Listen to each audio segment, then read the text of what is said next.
I spent $1 million in the Diamond Casino to find out if it's rigged to make you lose money. Before we get into actually playing the games, let me quickly show you this table of how we're going to track every single game throughout the video. So in the first column, we have the name of each game, obviously. In the next column, we have the starting amount of money, which I could fill in right now, actually. The next column has the amount that we leave with. The next one has the percentage change of our money. And the final one has a multiplier, which I find a lot easier to understand how I've lost or gained money. Maybe it's just me, but with all that explanation and yapping out of the way, let's get into it. So let's start with the first section, the card games. Since there are 3 different card games, I split my money even more. So with each game, I'm going to start off with 120,000 chips. The first game we've got is Blackjack, which is probably my favorite out of all the card games because it's so simple to understand, and I've probably played it the most compared to the other 2. So how the game works is that the dealer gets 2 cards, one facing up and another facing down. You get 2 cards, both facing up. The player can take as many cards as they want as long as they don't go over 21. The dealer does the same until they go over 19.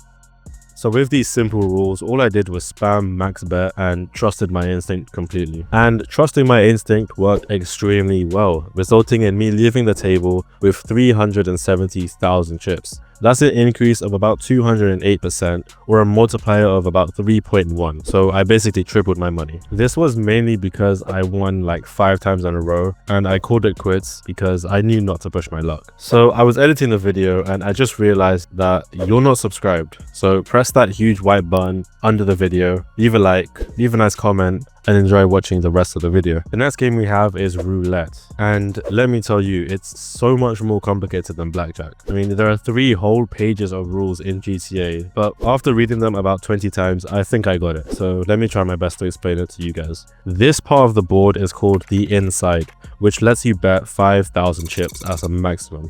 You could either choose 1, 2, 3, or 4 numbers to bet at once. You could also put your chips here, but I never did, so let's not talk about that. The other parts of the board are called the outside, which let you bet up to 10k because they have lower odds than the inside squares. On the outside, you could choose the halves, which are on the edges here. You could choose a column, which are over here, or you can choose the simple ones like even, odds, red, or black. But even after understanding all the rules, understanding all the parts of the board, I didn't really have a strategy in place. This meant that I kept on winning and losing, with my chips staying at about 120,000 until I kind of understood the game and started forming my master plan. This plan starts off with me placing chips on one of these, which triples my money if I win. My other bet for the inside is going to be placed in line with my first bet. So if I win, I'm going to win an insanely huge amount. And honestly, the plan was working quite well. I mean, here I won 75,000 chips in one win. And I managed to peak at about 205,000 chips. But my luck has started to run out when I started losing games and ended up losing 7 in a row. So after all of this winning, losing, and stressing out, my chips managed to peak all the way at 285,000. But because of a little bit of greed, I left the table with 255,000 chips. So that's an increase of 113% or a multiplier of about 2. So I basically doubled my money. The final game was poker. And all I'm going to say is, if you thought roulette was difficult to understand, just wait for poker because this is way, way worse. Now, I didn't struggle as much with poker as I did with roulette because I play Balatro all the time. And that's based off of poker hands. So I had a decent idea of what the poker hands were, but let me go over it quickly just in case you don't know. A high is when there's no connections between your cards, so the highest scoring card is your main card. So let's say you have these 3 cards. Your king would be your highest card, so this hand would be called a king high. If your highest card was an ace, it would be called an ace high. A pair is when 2 of your cards have the same number. 3 of a kind is like a pair, but when all 3 of your cards are the same number. A straight is when all of the numbers on your cards go up in order. A flush is when all of your suits are the same, and a straight flush is a mixture of a straight and a flush. Okay, I'm looking at the rules page right now, and there's this extra bit on the table where you could place a pair plus, which means you win more money if your hand has a pair or higher. Also, the dealer can't play if they have lower than a queen high. So if they have lower than that, then you win instantly. I'm not sure if this is normal for poker or if this is unique to GTA, but with that all of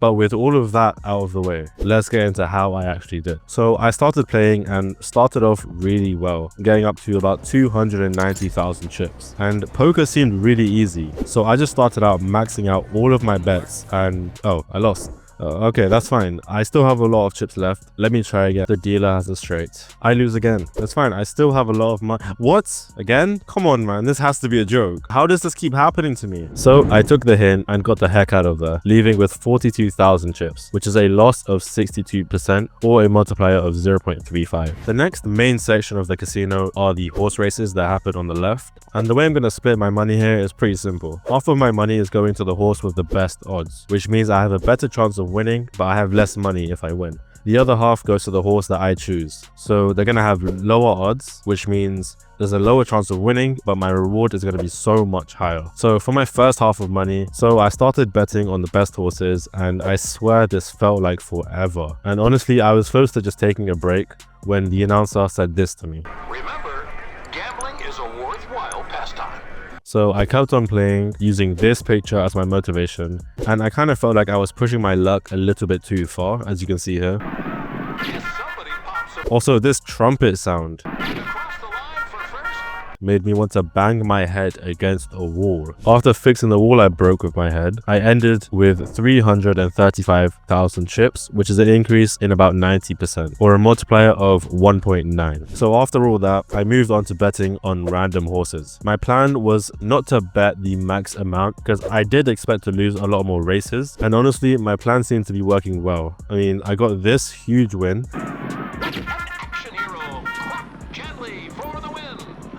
And another huge one here.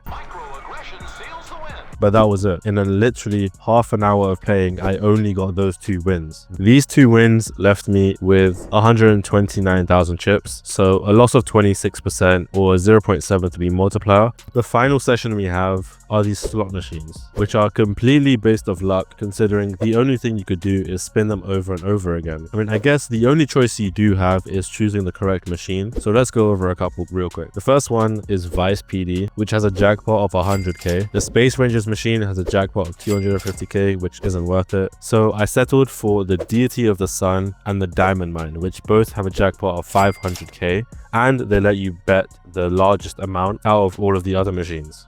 So I split my money, giving 175,000 chips to each machine. And just like that, I got to spinning on both machines. Before I tell you guys how it went, let me just give you my little prediction for what I thought was going to happen. I thought I was going to lose my money, but the speed that I lost my money at was unbelievable. I mean, on the Deity of the Sun, I lost all my money in 11 minutes. That's $175,000 gone in 11 minutes.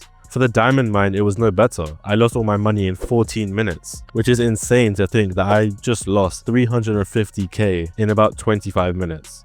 So there's not much to say for this section except stay away from these machines if you're really trying to make money. So after my horrific losses on the machines, I lost 100% of my money on both machines. And I feel like the main conclusion we could all draw from this video is play blackjack. It's obviously the best game here. And by the way, a quick sneak peek, I'm going to make a video ranking every single game. But while you wait for that, why don't you check out this business tier list where I go over every single business in the game so you can make money the real way.